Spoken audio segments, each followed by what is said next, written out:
Hello everyone, welcome to Study IQ. Study IQ के इस video में हम करते हैं sports and terminologies.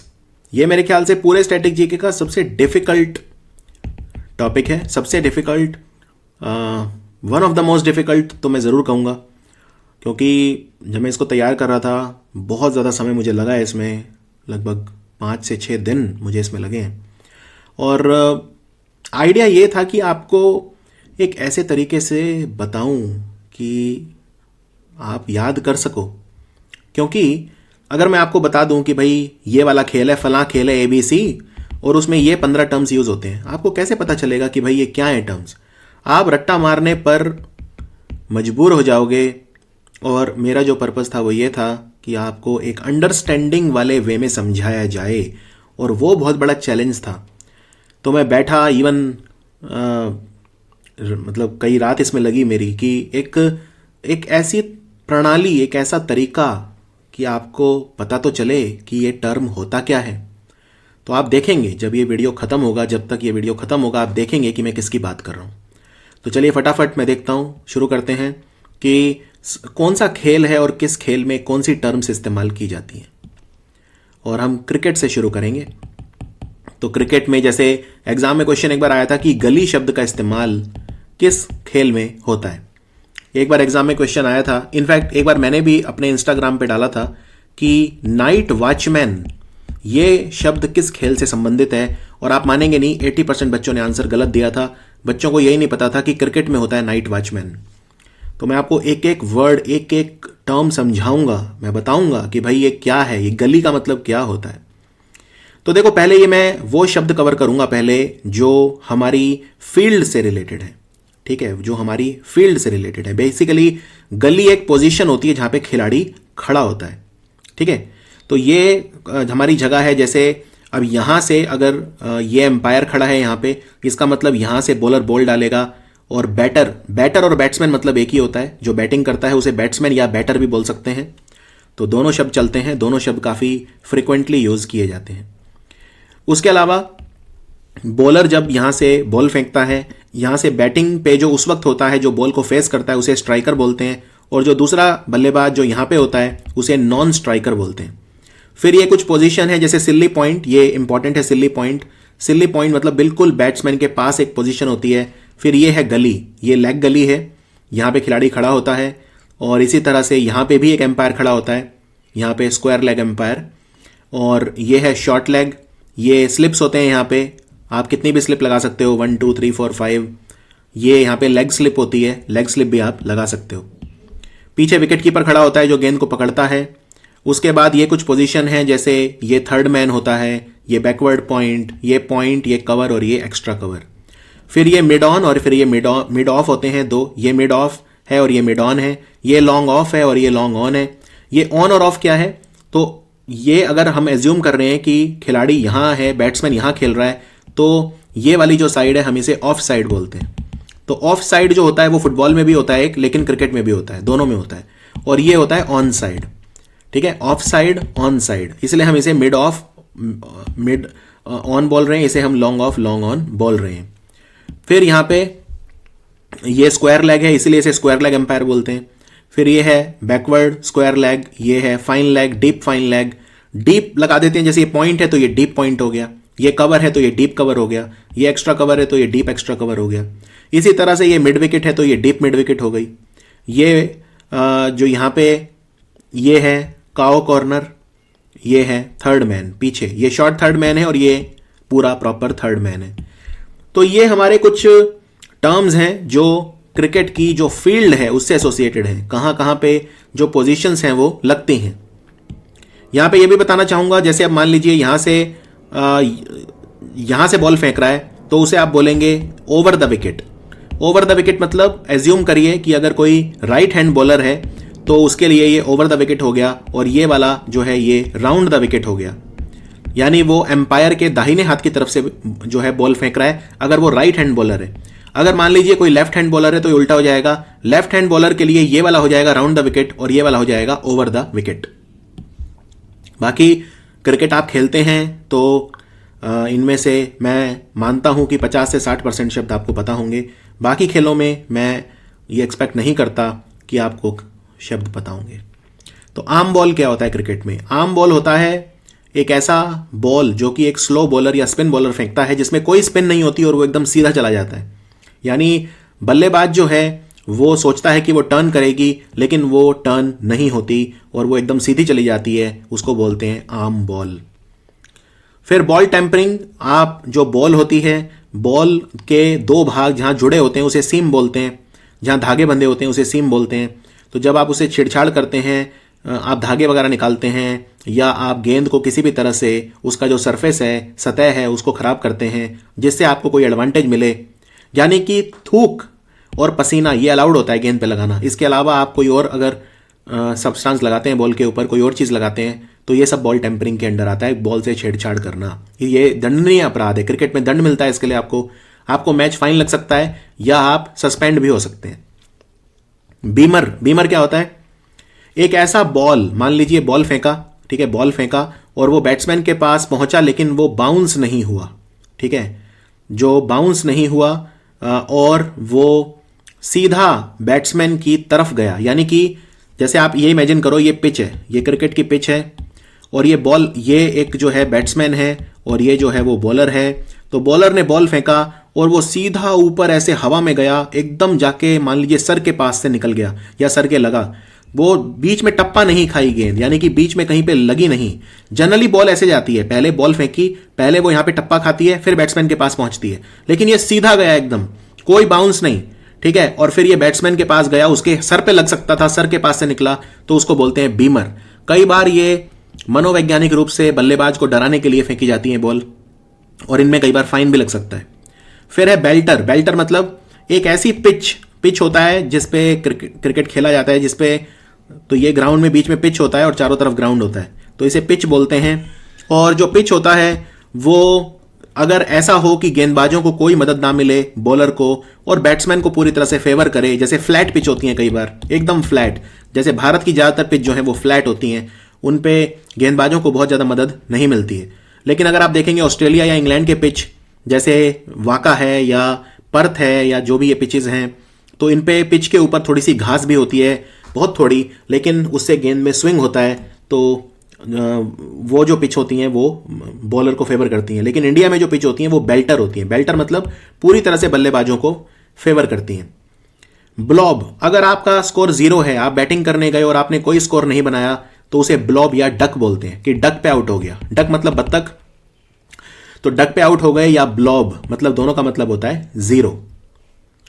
China man एक तरह की बॉल होती है, बेसिकली एक ऐसी बॉल जो किसी लेफ्ट आर्म बॉलर ने फेंकी और वो बॉल जो है वो अंदर की तरफ आती है। जैसे फॉर एग्जांपल ये कोई पिच है और लेफ्ट आर्म बॉलर यहां से बॉल फेंक रहा है, यानी उसके लिए ये ओवर द विकेट होगा।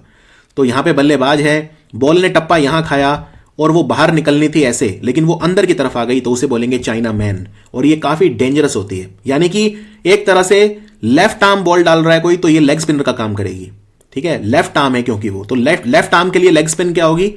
2 तरह की बॉल होती है। पहले आप एज्यूम करिए कि कोई राइट हैंड बॉलर है जो बॉल फेंक रहा है, तो वो बॉल फेंकी उसने और वो ऐसे गई, तो ये लेग स्पिन है, ये राइट हैंड बॉलर है जैसे शेन वॉन। लेकिन अगर वो इस तरफ जाती है तो वो ऑफ स्पिनर है, ठीक है, राइट हैंड के लिए, लेकिन लेफ्ट हैंड के लिए उल्टा हो जाएगा। तो ऑफ स्पिन और राइट और लेग स्पिन 2 तरह के बॉलर होते हैं। ऑफ स्पिनर का एग्जांपल है मुतैया मुरलीधरन, उनकी बॉल टप्पा खाने के बाद जो है वो इस तरफ निकलती थी, और शेन वॉन की जो बॉल है टप्पा खाने के बाद इस तरफ। तो एक लेग स्पिनर होता है और एक ऑफ स्पिनर होता है। फिर चक्कर मतलब क्या होता है? एक ऐसा खिलाड़ी जो ढंग से हाथ को घुमा के बॉल ना फेंके बल्कि वो बॉल को थ्रो करे, उसे बोलते हैं चक्कर, ठीक है। कई बार हम देसी भाषा में बोलते हैं कि भट्टा फेंकना मतलब बॉल आपने फेंक दी, आपने बॉल हाथ घुमा के नहीं फेंकी, तो गलत मानी जाती है चक्कर।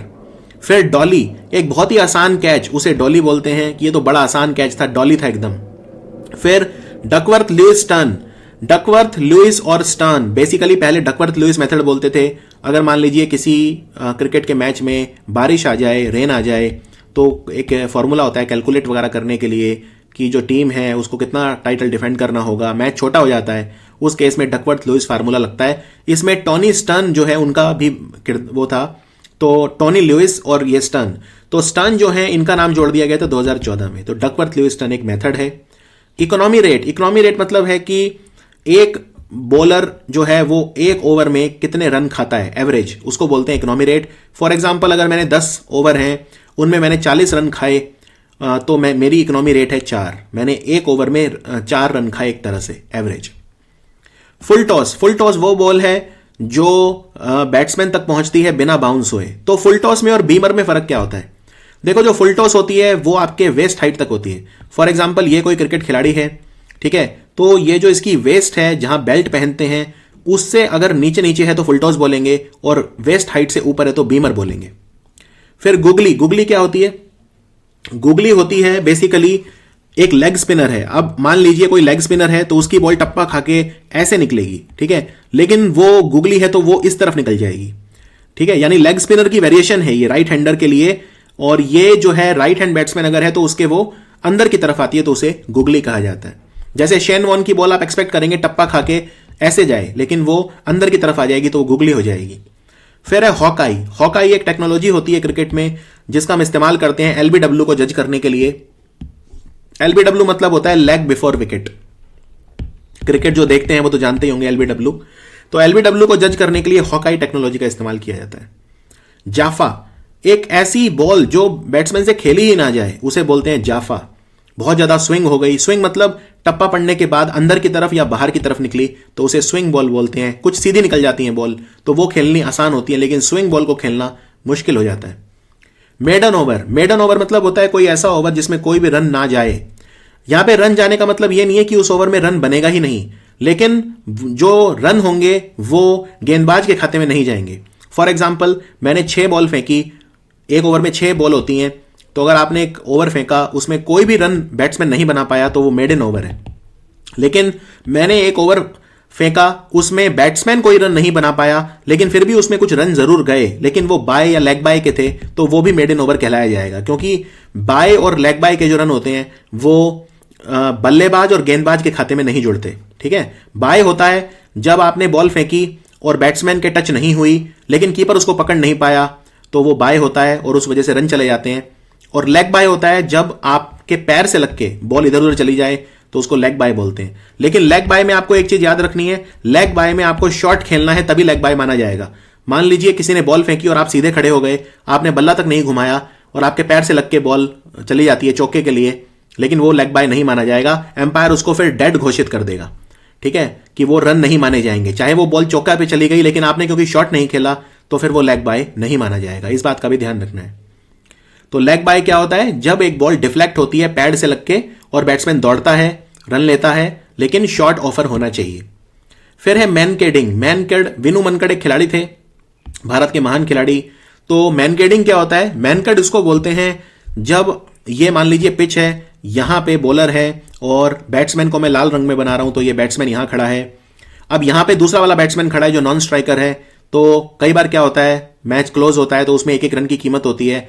तो ये वाला जो बैट्समैन है ये पहले ही दौड़ पड़ता है कि मैं दौड़ पड़ूंगा तो जल्दी रन ले लूंगा और 2 रन ले लूंगा, 3 रन। लेकिन उसमें आप उसको ध्यान रखना है कि जब तक बॉल फेंकी ना जा चुकी हो आप क्रीज छोड़ के बाहर नहीं निकल सकते। तो यहां पे एक लाइन होती है, यहाँ पे लाइन होती है। तो जो यहां लाइन होती है इसको क्रीज बोलते हैं।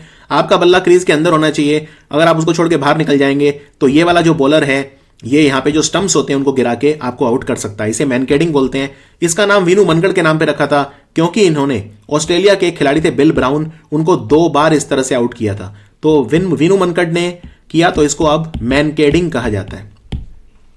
नाइट वॉचमैन क्या होता है? मान लीजिए दिन ढलने वाला है, जैसे 5 बजे के आसपास दिन ढल जाता है कई बार। तो टेस्ट मैच की बात हो रही है यहाँ पे। जो नाइट वॉचमैन होता है वो टेस्ट मैचेस में होता है। तो मान लीजिए दिन ढलने वाला है और आपका कोई विकेट गिर गया, मान लीजिए आपका ओपनर आउट हो गया। अब जो अगला बैट्समैन आएगा वो भी काफी अच्छा है, उसके आउट होने का लेकिन डर है। तो आप क्या करेंगे कि किसी बॉलर को भेज देंगे या किसी ऐसे खिलाड़ी को भेज देंगे जो उतना अच्छा नहीं है। उसका काम बस ये है कि जो बचे हुए 2-3 ओवर हैं दिन में उनको वो खेल जाए, जिससे आप अपने जो ज्यादा रिकॉग्नाइज बैट्समैन है उसको बचा सकें। तो ऐसा खिलाड़ी जो खुद अपनी बलि देने आता है ज्यादा अच्छे खिलाड़ी को बचाने के लिए, जब दिन ढलता है तो उसे नाइट वॉचमैन कहा जाता है। फिर ऑफ साइड मैंने आपको बता दिया। ऑफ साइड क्या होता है? अगर कोई राइट हैंडेड बैट्समैन है मान लीजिए तो उसके लिए ये वाला ऑन साइड हो गया और ये वाला ऑफ साइड हो गया। लेकिन अगर कोई लेफ्ट हैंडेड बैट्समैन है तो उसके लिए ये वाला ऑफ साइड हो गया और ये वाला ऑन साइड हो गया। तो फॉर एग्जांपल अगर मान लीजिए सौरव गांगुली हैं, यहाँ पे सौरव गांगुली खेल रहे हैं, तो सौरव गांगुली अगर इधर रन बनाएंगे तो वो ऑफ साइड हो जाएगा क्योंकि वो लेफ्ट हैंडेड बैट्समैन है। तो उसके बाद आउटसाइड एज, आउटसाइड एज मतलब बाहरी किनारा। एक जो बैट होता है तो ये हम इसको बैट मान लेते हैं कि भाई ये जो है ये एक बैट है, ठीक है। मेरी ड्राइंग बहुत अच्छी नहीं है तो आप हंसना मत, ठीक है। ये बैट है और काफ़ी लंबा होता है बैट, ये बैट है, ठीक है। अब ये बैट है और मैं इसको इस तरह से खेल रहा हूँ, तो इसमें दो किनारे हो गए, एक ये वाला किनारा हो गया और एक ये वाला किनारा जो है वो हो गया। तो अगर मेरा बैट इस तरह से है मान लीजिए, अब क्योंकि बैट वो ऐसे दिखाया नहीं जा सकता, 3D होता है, तो ये एक बैट है।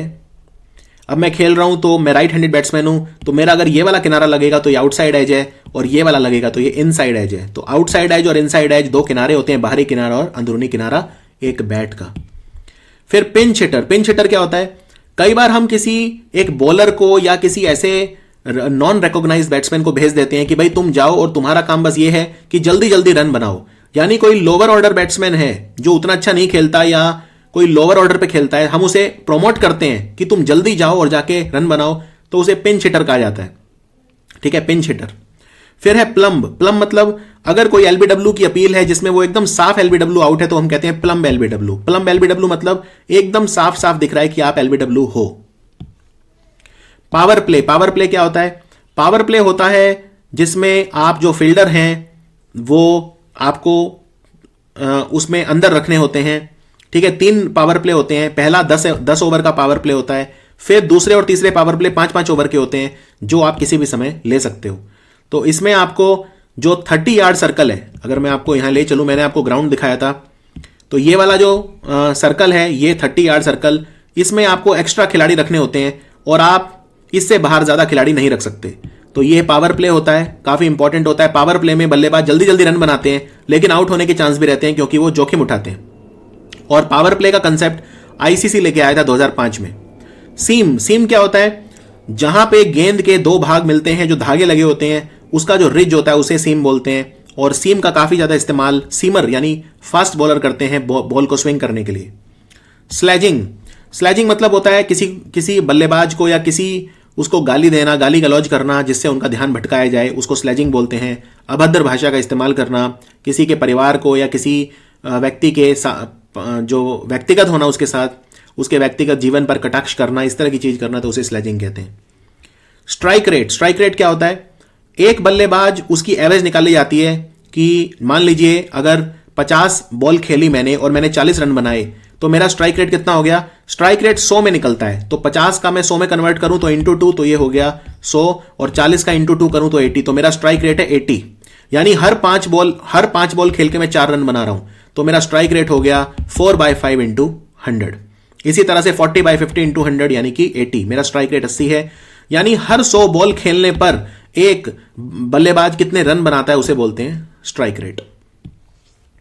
स्विंग, स्विंग मतलब क्या होता है? जब आप एक गेंद को हवा में ही घुमा सकते हो तो उसे स्विंग कहा जाता है, ठीक है, इसे स्विंग कहा जाता है। उसके बाद वाइड, वाइड क्या होती है? आपने एक बॉल फेंकी लेकिन वो एक निर्धारित सीमा के परे थी तो बल्लेबाज उस तक पहुंच नहीं पाएगा, उसे वाइड बोलते हैं। उसका एक्स्ट्रा रन आपको मिलता है +1 और आपको वो गेंद भी दोबारा डालनी पड़ती है। यॉर्कर, यॉर्कर क्या होती है? अब फुल टॉस और यॉर्कर में क्या फर्क होता है? जैसे अगर बल्लेबाज यहां है तो एक तो फुल टॉस तो सीधा उसके पास आएगी, टप्पा नहीं खाएगी, ठीक है, बाउंस नहीं लेगी, लेकिन यॉर्कर जो होती है वो एकदम उसके पैरों के पास टप्पा खाती है, तो ये खेलनी बड़ी मुश्किल होती है, ठीक है। बहुत ज्यादा फुल पिच डिलीवरी होती है, सीधा ऐसा जो बल्लेबाज है उसके एकदम अंगूठा, जो पैरों का अंगूठा है उसके ऊपर जाके लगती है, इतनी एकदम, ये यॉर्कर खेलनी बड़ी मुश्किल होती है। तो ये कुछ क्रिकेट के शब्द थे, बाकी कुछ बहुत आसान है जो मैंने अलग से कवर नहीं किए, जैसे टॉस, सिक्का उछालना उसे टॉस बोलते हैं, रन लेना, विकेट लेना, पिच, पिच होता है आप जानते हैं, स्टंप। अब ये जो होता है 3 स्टंप होते हैं और उनके ऊपर ये जो 2 लगी होती हैं इन्हें बेल बोलते हैं। तो ऊपर जो लगी हैं 2 इन्हें बेल बोलते हैं और नीचे जो है इन्हें स्टंप बोलते हैं। रूल ये है कि जब बॉल लगे स्टंप के ऊपर तो बेल गिरना चाहिए, तभी आउट माना जाता है। क्रीज वो रेखा है जिसके अंदर आपको बल्ला रखना होता है, जिसके बाहर आप नहीं जा सकते बल्ले को लेके। पवेलियन होता है जहां पे आप आउट होके जाते हैं, वो पवेलियन जहां पे आप आराम करते हैं, आराम गृह आपका जो है वो पवेलियन है। ग्लव्स होते हैं दस्ताने जो कीपर पहनता है, ठीक है, दस्ताने पहनता है, बल्लेबाज भी ग्लव्स पहनते हैं, और विकेट कीपर के और बल्लेबाज की दस्ताने हैं वो बिल्कुल अलग तरह के होते हैं। फिर फॉलो ऑन देना। फॉलो ऑन देना क्या होता है, टेस्ट मैच में आपने मान लीजिए 600 रन बना दिए और जो दूसरी टीम है वो 100 पे आउट हो गई, तो आप उसी से बैटिंग करवाओ दोबारा, जिससे उसको जल्दी आउट कर सको, इसे फॉलो ऑन बोलते हैं। स्पिन बॉलिंग आप जानते हैं स्पिन क्या होती है, कैच लेना, कैच पकड़ना। स्टंप आउट, स्टंप आउट करना मतलब अगर कोई बल्लेबाज अपनी क्रीज छोड़ के बाहर निकलता है शॉट मारने के लिए, तो विकेट कीपर अगर बॉल को पकड़ ले, अगर इससे मिस हो जाए बैट्समैन से, तो वो स्टंप गिरा देता है, बेल गिरा देता है, उसे बोलते हैं stump out. Run out, run out आप अपनी भागते समय, रन लेते समय आप अपनी क्रीज पे ना पहुंच पाए तो उसे रन आउट बोलते हैं। हिट विकेट, हिट विकेट क्या होता है, हिट विकेट होता है जब आपने खुद ही अपना बैट, जो विकेट है, स्टंप है, इनके मार दिया। तो ये जो स्टंप है आपने बेल गिरा दी और ये बल्ला आपका इनसे टच हो गया, तो वो हिट विकेट माना जाएगा। नो बॉल, नो बॉल होती है जब गेंदबाज का पैर एक क्रीज के अंदर होना चाहिए, अगर उसके आगे चला जाता है तो नो बॉल हो जाती है। तो डेड बॉल, डेड बॉल भी आप जानते हैं क्या होती है। डेड बॉल में मान लीजिए बॉल उसके हाथ से छूट गई डालते वक्त, तो बल्लेबाज तक नहीं पहुंची, तो वो भी डेड बॉल हो जाएगी। या बिल्कुल जमीन के साथ साथ निकल के जा रही है, टप्पे नहीं खा रही, तो वो भी डेड बॉल हो जाएगी। ओवरथ्रो, ओवरथ्रो होता है कि विकेट लगी हुई है, आपने बल्लेबाज भाग रहा है, आपने उसको आउट करने के लिए विकेट पे मारने की कोशिश की, लेकिन वो पीछे जो पकड़ने वाला जो खिलाड़ी था वो नहीं पकड़ पाया, बॉल लग के चली गई इधर उधर, तो वो ओवरथ्रो है। बाय और लेग बाय हम देख चुके हैं, कवर ड्राइव हम देख चुके हैं। कवर ड्राइव एक तरह का शॉट होता है, हुक भी शॉट होता है, ग्लांस भी शॉट होता है। बस ग्लांस में ये ज्यादा ताकत नहीं लगती, आप गेंद जो है बहुत तेज है तो उसकी दिशा को मोड़ दो, उसे बोलते हैं ग्लांस। स्ट्रोक, स्ट्रोक भी वही है, स्ट्रोक लगाना। उसके बाद है शॉट, शॉट आप जानते हैं, पुल करना, पुल भी एक शॉट होता है। सिक्सर मतलब छक्का, फोर मतलब चौका, टर्न मतलब घुमाना, आपने घुमाकर शॉट मारा। बाउंसर मतलब टप्पा खा के जब बॉल ऊंची आती है उसे बोलते हैं बाउंसर। खेलना आसान नहीं होता, लेकिन ये फर्क इसमें ये होता है, ये टप्पा खाती है, बीमर टप्पा नहीं खाती, बाउंसर टप्पा खा के फिर उठती है। हैट्रिक लेना मतलब 3 लगातार गेंदों में 3 विकेट को ले लेना, उसे हैट्रिक बोलते हैं। Round the wicket, over the wicket हम देख चुके हैं। सीमर मतलब फास्ट बॉलर जो सीम का इस्तेमाल करता है। बाउंड्री मतलब जो क्रॉस करने पे चौका या छक्का होता है। और रनर मतलब, रनर कई बार नॉन स्ट्राइकर को भी बोल देते हैं, वरना एक खिलाड़ी अगर मान लो चोटिल है, रिटायर्ड, हर्ट है, तो अगर वो वापस आ जाता है खेलने लेकिन वो भागने में असक्षम है, तो वो एक खिलाड़ी को अपना रनर बना सकता है। अब हम बात करते हैं दूसरे खेल की, जो है गोल्फ। अमीरों का खेल है, काफ़ी अमीर लोग खेलते हैं। गोल्फ के जो ये क्लब आता है, जिसे क्लब बोलते हैं, जिससे हिट करते हैं, मतलब आपको पहले मैं एक आसान भाषा में समझाता हूँ गोल्फ होता क्या है। ठीक है, एक डंडी होती है, अभी टेक्निकल वर्ड बाद में बताऊंगा, पहले आप ये देखो, एक डंडी होती है, डंडी। इस डंडी से आपको एक बॉल, गोल्फ की जो बॉल होती है, दूर से मार के और एक छेद तक ले जानी होती है। ये आपका जो छेद है, गंतव्य है, इस छेद में आपको बॉल गिरानी है, इस होल में गिरानी है। ऑब्वियसली अब आप एक बार में तो नहीं गिरा सकते, ऐसा तो नहीं होगा आपने बॉल मारी यहां से और वो सीधी उड़ती हुई यहां से इस छेद में आके गिर गई, ऐसा कभी नहीं होता। तो गोल्फ में हम क्या करते हैं, हम डिफाइन करते हैं सबसे पहले कि भाई हमारी आशा क्या है, जिसको पार बोलते हैं। पार मतलब, अब जैसे ये है, ये मैंने कैलकुलेट कर लिया कि 5 बार में ये बॉल जो है वो जानी चाहिए, यानी 5 जो है वो इसका पार है। पार मतलब वो होता है कि मैं आपसे आशा करता हूं कि आप 5 शॉट लेंगे टोटल, और 5 शॉट में आप जो बॉल है वो यहां तक गिरा पाएंगे। और पार कैलकुलेट अलग अलग वो होता है, अलग अलग तरीकों से कैलकुलेट होता है, लेकिन वो ऑर्गेनाइजर करते हैं और आपको बता देते हैं भाई ये पार 5 शॉट है। यानी पहली बार मान लो आपने बॉल मारी, कहीं यहां के गिरी, दूसरी बार कहीं यहां के गिरी, तीसरी बार यहां आ गई, चौथी बार कहीं यहां 5 ले आए, 5वीं बार में आप अंदर। ठीक है, ये हमारी आशा है आपसे। अब वो आप कैसे करो आपके ऊपर है। आप मान लो हो सकता है सीधी बॉल उड़ते उड़ते यहां मारो पहले, और उसके बाद आप हो सकता है 2 बार में ही 2 शॉट में ही उसे गिरा दो। तो आप कितने अच्छे खिलाड़ी हो वो डिपेंड करेगा कि आप 5 शॉट से कम में बॉल गिराते हो हॉल में या 5 से ज्यादा लेते हो। ठीक है, उसके हिसाब से आपका कैलकुलेशन होता है, उसी हिसाब से जो खिलाड़ी होते हैं, विभिन्न खिलाड़ी, उनकी स्कोर काउंट होते हैं। अब मैं इस केस में आपको बताता हूं क्या होगा। ठीक है, मैंने दे दिया आपको पार 5, यानी 5 बार में आपको जो बॉल है यहां से मार के इसमें गिरानी है। यहां से आप बॉल मारोगे, यहां तक आपको 6 तो दिखाई नहीं देगा क्योंकि ये डिस्टेंस काफी ज्यादा होता है, 200 मीटर, 300 मीटर, 400 मीटर, कई बार आधा किलोमीटर भी हो सकता है। तो आधा किलोमीटर दूर के आपको दिखाई देगा कि छेद कहां है, नहीं। तो आप क्या करोगे, उस छेद के अंदर एक झंडा डाल दोगे और वो झंडा आपको दिखाई देगा दूर से, तो उससे आपको अंदाजा हो जाएगा, उसी हिसाब से आपको शॉट मारना है। अब मैं एक्सपेक्ट कर रहा हूं आप 5 बार में ये शॉट उसमें डाल दोगे, तो मेरी एक्सपेक्टेशन है par 5। मान लो आपने पहला शॉट मारा और पहले ही शॉट में सीधी बॉल आके इसमें छेद में चली गई। ऐसा बहुत रेयर होता है ठीक है, ऐसा होता नहीं है, लेकिन मान लो हुआ है, ऐसा नहीं है कभी हुआ ही नहीं, बहुत रेयर होता है। तो इसे हम बोलेंगे एस, ACE, एस। एस जो होता है ये शब्द कई सारे खेलों में होता है, जैसे टेनिस में भी एक एस होता है। टेनिस में एस का मतलब होता है जब आपने सर्विस करी, आपकी सर्विस इतनी अच्छी थी कि दूसरा खेल ही नहीं पाया, तो आपको पॉइंट मिल गया, तो मतलब एस। लेकिन गोल्फ में एस का मतलब होता है आपने यहां से बॉल मारी सीधी और सीधी जो है वो एकदम इसमें छेद में जाके गिरी, उसको बोलते हैं एस, यानी कि par 5।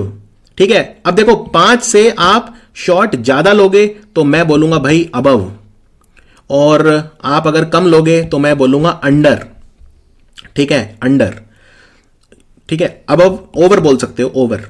मैं आपको दिखाता हूं, यहां पे हम ओवर वर्ड यूज करते हैं, ओवर और अंडर। ठीक है, अब इसमें कैसे यूज करते हैं, मान लो आपने शॉट मारा, वो कहीं यहां पे गिरा, फिर दूसरी बार आपने फिर यहां से मारा, यहां गिरा, फिर तीसरी बार यहां, चौथी बार में यहां से मारा, सीधा छेद में चली गई, यानी आपने 4 शॉट लिए। तो हमारी उम्मीद से अच्छा खेले आप। ठीक है, 5 थे लेकिन आपने 4 में मार दिया, तो आप बोलोगे इसको 1 अंडर पार, यानी आपका स्कोर है 1 अंडर पार। जितना पार था, पार मतलब 5, तो 1 अंडर पार मतलब आपने 4 शॉट लिए हैं, 5 में से एक कम कर लो, 1 अंडर पार। और 1 अंडर पार को हम क्या बोलते हैं, इसे बर्डी कहा जाता है, BIRDIE, बर्डी। यानी अगर आपने बर्डी मारी तो क्या आप अच्छा खेले या खराब खेले, आप अच्छा खेले, क्योंकि आपका स्कोर था 1 अंडर पार। तो 1 अंडर पार को बोलते हैं बर्डी।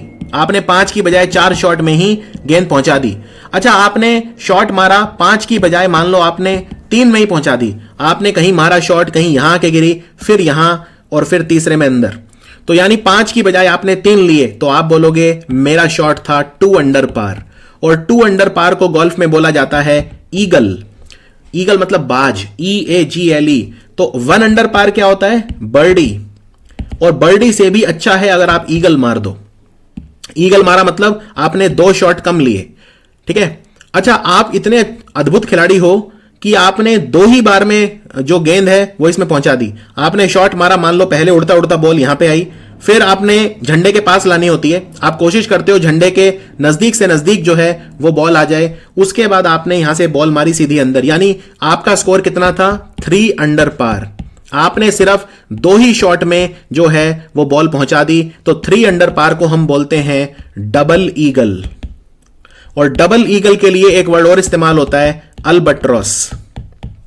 अल्बट्रॉस। तो समझ में आ रहा है आपको, ये गोल्फ थोड़ा बहुत समझ में आ रहा है। देखो, इससे आसान भाषा में मैं नहीं समझा सकता, क्योंकि जो खेल आपने कभी जीवन में खेला नहीं, देखा नहीं, मैं यहां पे पहले आपको खेल समझाऊंगा, तभी तो आप टर्मिनोलॉजी समझोगे। अब एग्जाम में सीधा क्वेश्चन आ जाता है कि भाई ईगल शब्द का संबंध किस खेल से है। ईगल, बर्डी, डबल ईगल, अल्बट्रॉस, पार, इतने शब्द तो मैंने आपको यहीं ऐसे रटवा दिए। ठीक है, तो आपने डबल ईगल मारा, डबल ईगल मतलब 3 अंडर पार। आपने जितना आपसे पार की उम्मीद थी, आपने 3 शॉट कम लिए, तो 3 अंडर पार को बोलते हैं डबल ईगल या अल्बट्रॉस। और आपने अगर मान लो पहली बार में ही मतलब कर दिया काम, सीधा बॉल मारी, तो उसको बोलते हैं एस। ठीक है, एस। एस मतलब यहां पे क्या हो गया, 4 अंडर पार हो गया, एक तरह से 4 अंडर पार हो गया, तो उसे एस बोलते हैं। अब ये देखो, डिपेंड करता है कि आपने पार कितना डिफाइन करा है। ठीक है, फॉर एग्जाम्पल अगर मान लो बहुत डिफिकल्ट है कोई गोल्फ कोर्स, बहुत डिफिकल्ट है, तो वहां पे पार 5 से ज्यादा भी हो सकता है, 6 हो गया। ठीक है, 6 मतलब हम एक्सपेक्ट करते हैं कि आप 6 बार में जो है बॉल इसमें पहुंचाओगे। इससे पता चलता है जितना ज्यादा पार होगा उतना डिफिकल्ट होगा। कई गोल्फ कोर्स ऐसे भी होते हैं जहां पे पार सिर्फ 4 होता है, 5 भी नहीं होता, 4 होता है। हम एक्सपेक्ट करते हैं 4 में, और इनफैक्ट आपको बताऊं, ज्यादातर दुनिया के गोल्फ कोर्स ऐसे हैं जिनमें पार 4 होता है। ठीक है, तो आपको अगर अच्छा खेलना है तो 4 बार में तो आपको बॉल डालनी पड़ेगी। इसमें 3 में डालो कोई बात नहीं, 3 कर लो, बर्डी कर लो। 2 में डालोगे तो ईगल हो गया, 1 में डालोगे तो डबल ईगल हो गया। ठीक है, यहां पे 1 में डालोगे तो डबल ईगल हो गया, क्या ऐसा है? नहीं, इसमें डबल ईगल संभव नहीं है, क्योंकि जैसे ही आप 1 में डाल दोगे तो वो एस बन जाएगा। तो डबल ईगल होगा नहीं होगा डिपेंड करेगा par 5, मतलब par 5 तो होना चाहिए, तभी तो डबल ईगल का स्कोप रहेगा। अगर आपने पहली बार में मार दी तो यहां पे पहली बार में तो यहां पे आपका 3 अंडर पार हो गया, लेकिन 3 अंडर पार नहीं, क्योंकि यहां पे पहले में डाल दी तो एस हो गया। तो यहां पे वो आप ये नहीं कहोगे कि मेरा स्कोर 3 अंडर पार है। ठीक है, तो ये आपको कुछ समझ में आया क्या सीन है पूरा। अब इसमें देखो ग्राउंड के हिस्से कौन से होते हैं, आप नोट करो।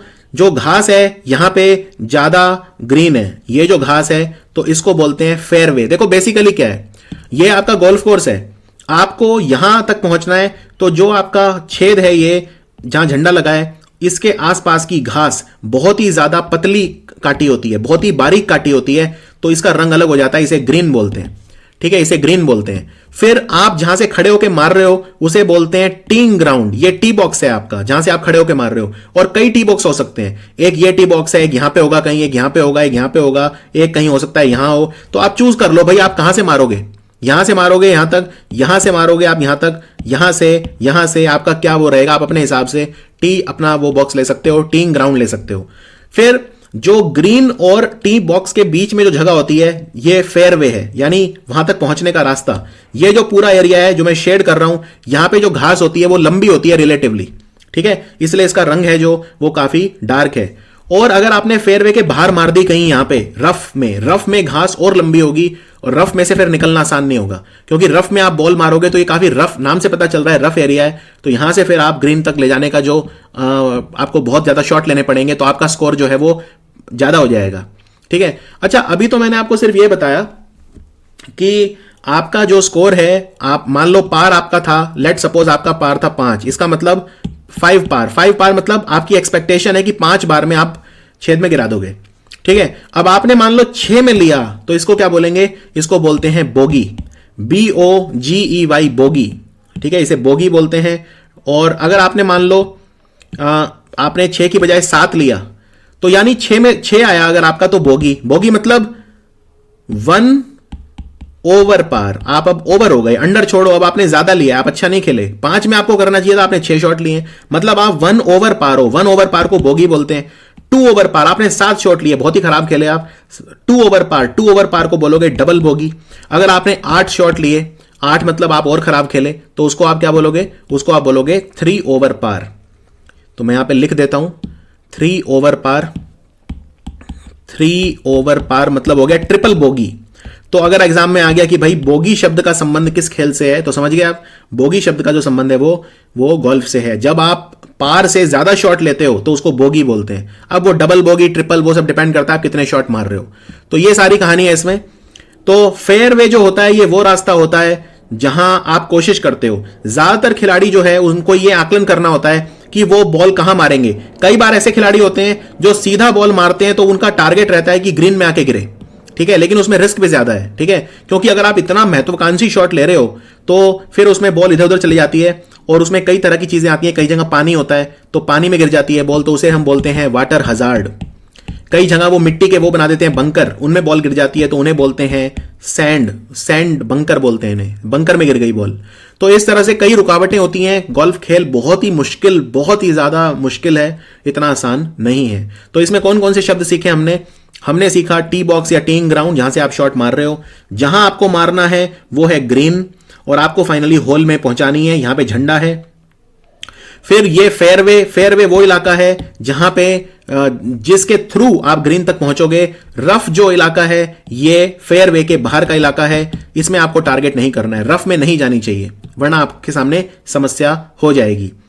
अब यहां पे देखो, ये एक और गोल्फ कोर्स है, लेकिन ये जो गोल्फ कोर्स है बहुत ही ज्यादा मुश्किल है, बहुत ज्यादा कठिन है ये वाला जो गोल्फ कोर्स है। और अब यहां पे देखो, कम से कम पार यहां पे 5 या 6 होगा, इससे कम नहीं होगा, क्योंकि यहां से खिलाड़ी मार रहा है और यहां झंडा लगा है, तो उसको दिखेगा भी नहीं। ये तो सामने तो है भी नहीं, ये तो ऐसे घुमावदार है, तो ये तो दिखेगा ही नहीं। तो इसमें वो क्या करेगा, इसमें ये वाला जो इलाका है ये सारा रफ है। ठीक है, ये भी रफ है, ये सब रफ है, यहां नहीं जाना। और पेड़ वेड़ भी लगे हैं खूब सारे, देखो यहां मिट्टी के बंकर भी हैं, मिट्टी, और हो सकता है पानी भी हो, तो पानी वगैरह भी यहां पे हो जाएगा।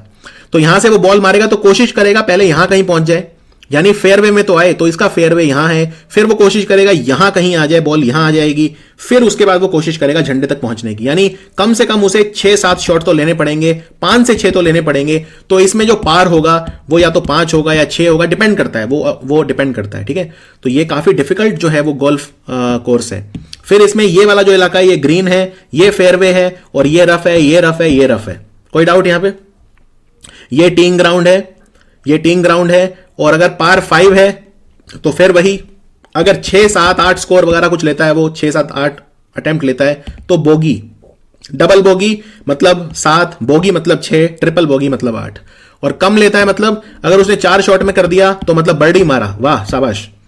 अगर उसने 3 शॉट में मारा, 3 शॉट में, तो आप क्या बोलेंगे भाई, ये तो हो गया ईगल। 2 में तो डबल ईगल यानी कि अल्बाट्रॉस, और 1 में मतलब एस।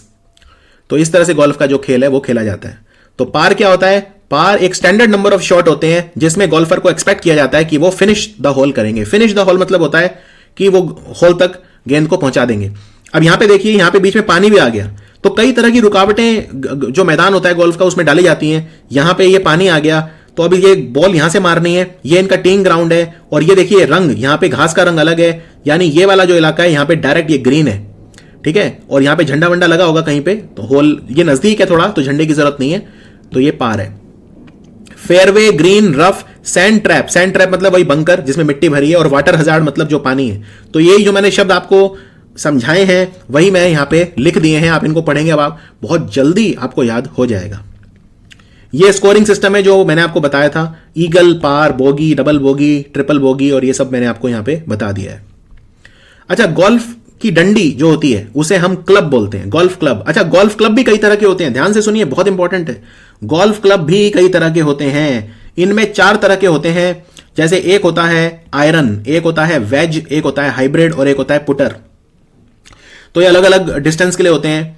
फिर एक होता है ये वुड्स, ठीक है, तो अलग अलग तरह के ये इसमें होते हैं। किट बहुत महंगी आती हैं, बहुत ज्यादा महंगी, 20,000, 50,000, 80,000। जो बेसिक किट होती हैं वो आती हैं 40-50 हजार की। तो गोल्फ खेल बहुत ज्यादा महंगा है। फिर सिर्फ इसको खरीदने से काम नहीं चलेगा, आपको किसी गोल्फ क्लब की मेंबरशिप भी लेनी पड़ेगी, वो आप लाखों रुपए में आएगी। तो ये अमीरों का खेल है, ठीक है। इससे अच्छा है अपने गिल्ली डंडा खेल लो, उसमें भी इसी तरह का होता है। उसमें भी जो है आप एक गिल्ली होती है और एक डंडा होता है, उससे आप उसको मारो, तो वो भी कोई उसमें बुराई नहीं है, ठीक है। खेल का पर्पज क्या है? खेल का पर्पज ये है कि मनोरंजन करना। मनोरंजन आप कैसे भी कर सकते हो। तो ये गोल्फ खेल है। और ये जो अलग अलग तरह की गोल्फ क्लब होती हैं, इन्हें क्लब बोलते हैं, ये भी आपको पता होनी चाहिए, पुटर। और इनके ये अलग अलग क्यों हैं, इनके काम क्या है, तो ये भी आपको थोड़ा सा बता देता हूं। चलो देखो, अब आपको मान लो यहां से बॉल मारनी है यहां तक, तो ऑब्वियसली पहले तो आप लंबी मारोगे, मतलब बहुत तेज मारोगे कि बहुत सारा डिस्टेंस कवर करोगे, ठीक है। उस केस में अलग यूज होगी।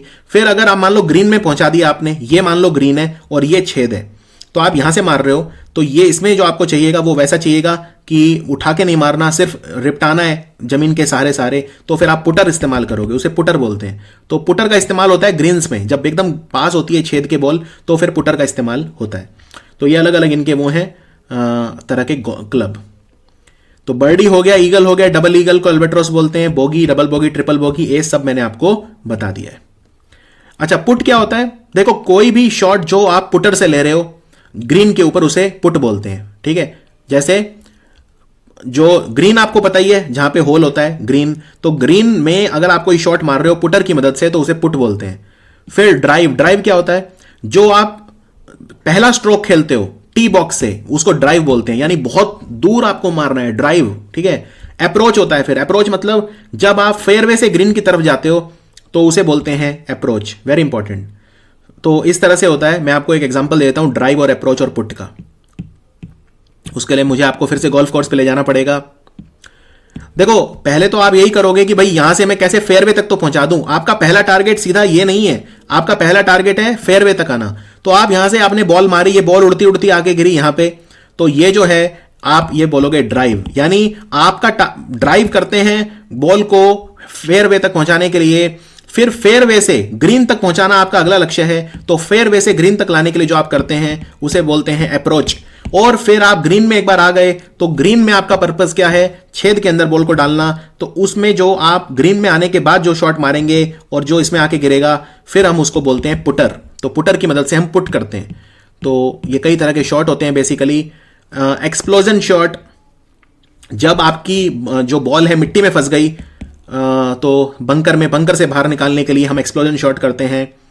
फिर उसके बाद ओवर क्लबिंग। ओवर क्लबिंग मतलब होता है कि आपने एक क्लब यूज किया, यानी जो स्टिक है वो यूज करी मारने के लिए बॉल को, और वो आपने जरूरत से ज्यादा मार दिया उसे, यानी वो पार हो गया एकदम, ठीक है, होल के भी आगे चली गई, तो वो ओवर क्लबिंग कर दिया आपने।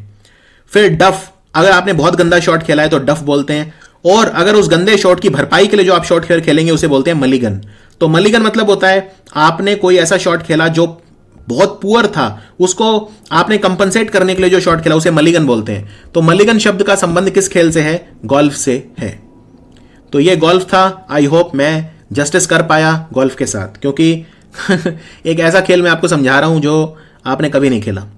चलिए अब हम आते हैं ट्रैक एंड फील्ड, एथलेटिक्स के पे आते हैं, ट्रैक एंड फील्ड पे आते हैं।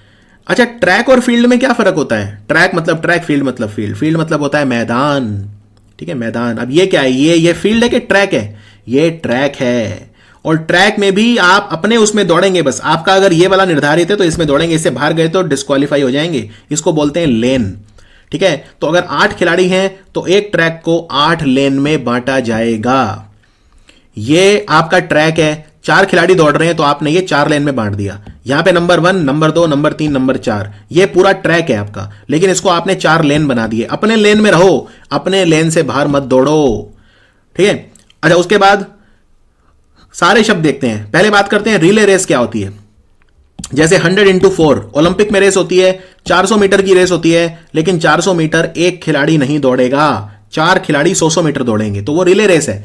तो एक खिलाड़ी मान लो दौड़ के आ गया तो दूसरा उसका इंतजार कर रहा है, और वो पहले वाला जो खिलाड़ी है दूसरे वाले के हाथ में कुछ देगा, और फिर दूसरा वाला उसको लेके दौड़ेगा, और वो जो कुछ देता है उसको बोलते हैं baton, pass the baton. Baton मतलब क्या होता है?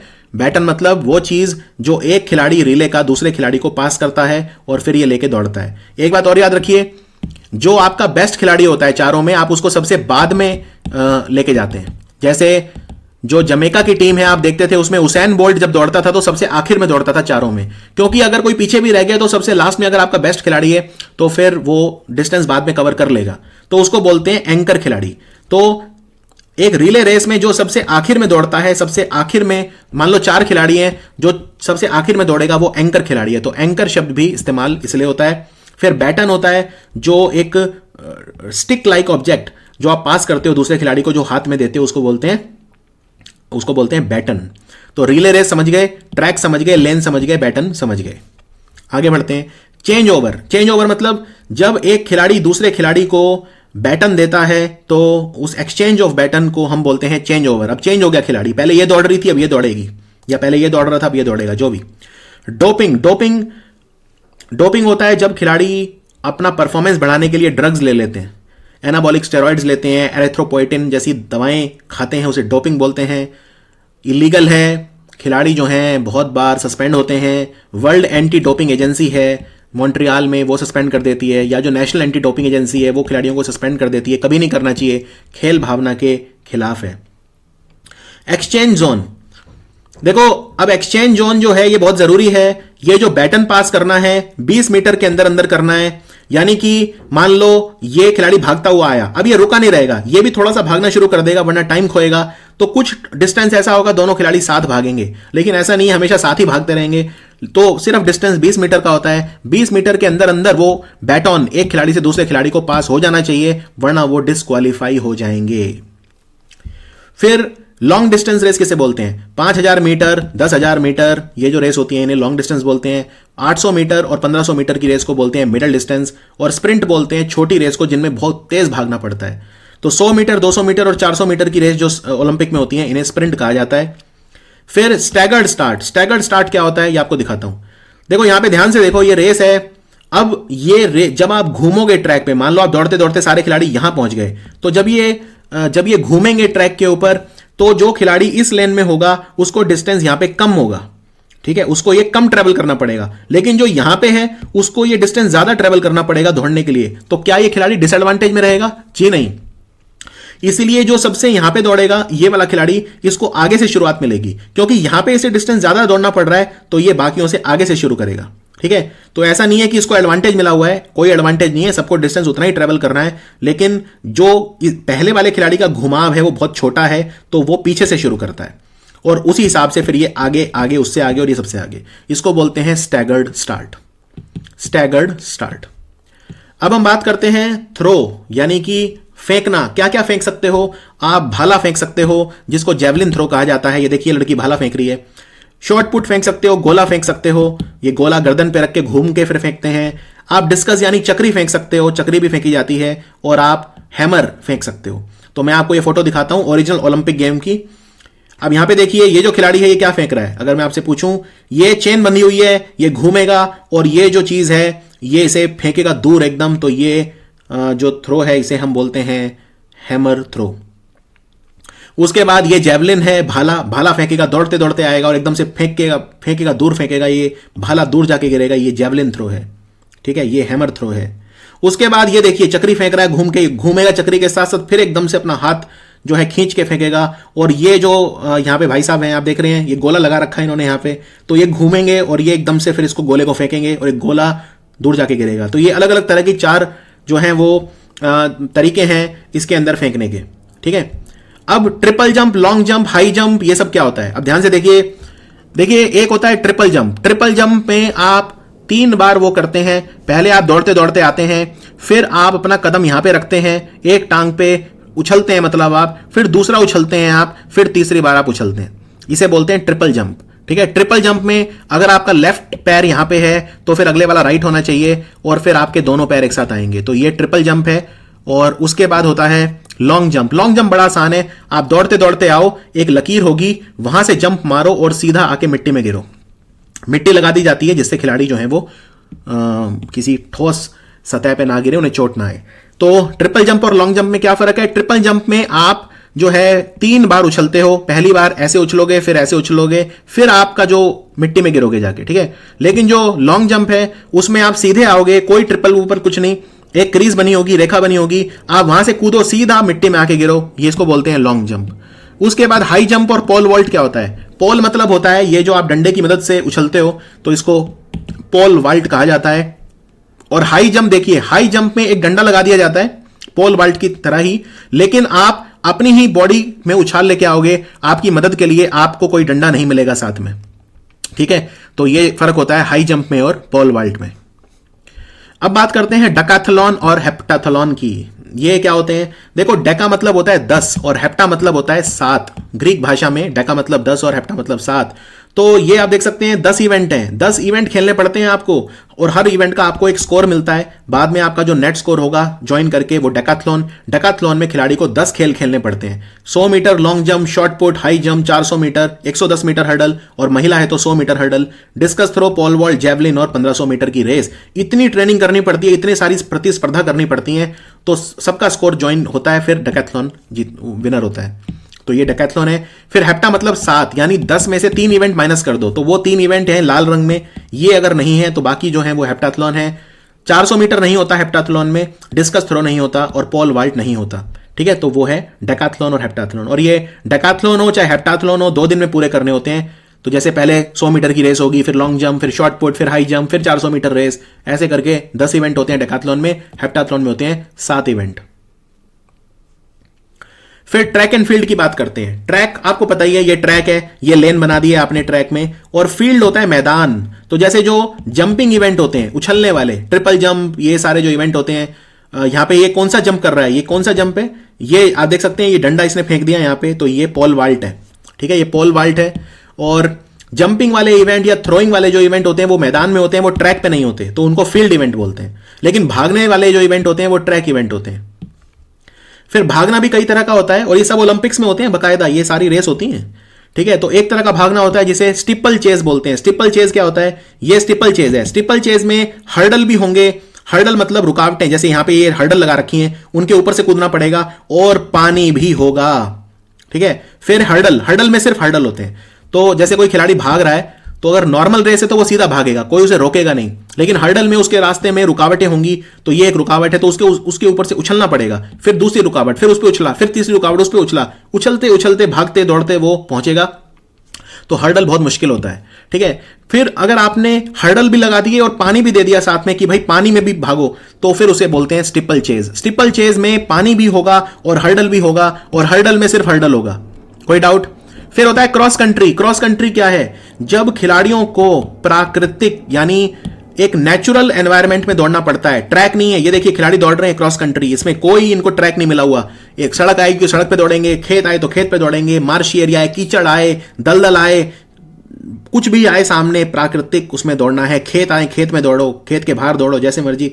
तो वो क्रॉस कंट्री। क्रॉस कंट्री में जो नेचुरल एकदम जो वो होती है, उसके ऊपर खिलाड़ी दौड़ते हैं। ठीक है, एकदम नेचुरल, उसमें कोई उनके लिए ट्रैक तैयार नहीं किया जाता। कीचड़ भी आती है, कीचड़ में भागो, जो भी नेचुरल है उसमें दौड़ते हैं, उसको बोलते हैं क्रॉस कंट्री। सो ये था भाग 1। ये तो सिर्फ भाग 1 था। अभी तो मैंने क्रिकेट, गोल्फ और एथलेटिक्स, जो ट्रैक एंड फील्ड है, एथलेटिक्स, वो कवर करा है। अभी तो बहुत सारे खेल हैं। भाग 2 का इंतजार करिए। भाग 2 में मैं बाकी खेल कवर करूंगा। बास्केटबॉल, वॉलीबॉल, टेबल टेनिस और वॉलीबॉल, जिम्नास्टिक्स वगैरह, काफी सारे अभी बहुत पढ़ना है आपको। स्पोर्ट्स एंड टर्मिनोलॉजी अभी तो शुरुआत है, तो इंतजार करिए पार्ट 2 का।